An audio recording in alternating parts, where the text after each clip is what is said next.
Ayan guys, nakabili tayo ng bisugo, sariwang sariwa. Ayan guys, may higit 100 yan, ilang piraso lang yan mga guys. Ayan, ayan ilagay natin talbos ng kamote at may okra rin.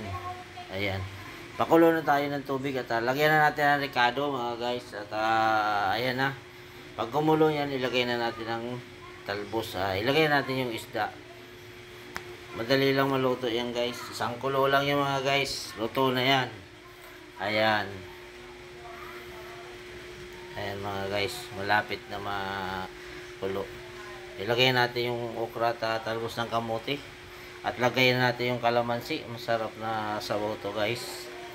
Ganito mga sariwang sariwa talaga yung isda guys. Ang ating, kung sa Bicol mga guys, kusido.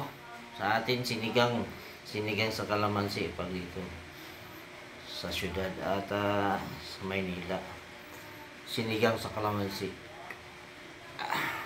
Ayan, mga mahilig sa kusido mga guys, yan mga Bicolano. Kaya lalo na pag may ubos kamuti,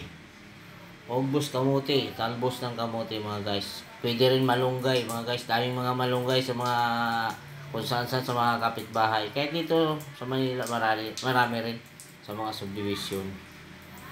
Ayan mga guys, luto na mga guys ang ating kusido, sinigang sa kalamansi na bisugo. Ayan guys, sandok na tayo guys mga idol. Ayan, ang sarap na sabaw guys, lasan-lasa yung isda at bisugo at yung kalamansi.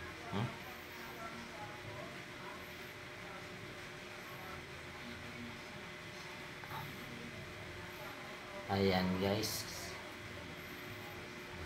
dali lang lutuin guys yan. Kaya pag nilagyan mo yan guys ng kalamansi, pumupula yung sabaw pag talbos ng kamote na pula. Pero kung di mo lagyan ng kalamansi yan, hindi pupula yung sabaw niyan guys. Ayan, nagsandok na tayo guys at kakain na tayo. Ayan, ayan, kitang kita nyo naman, napaka-healthy nito guys na pagkain pag ganito. Ayan, walang kolesterol mga guys.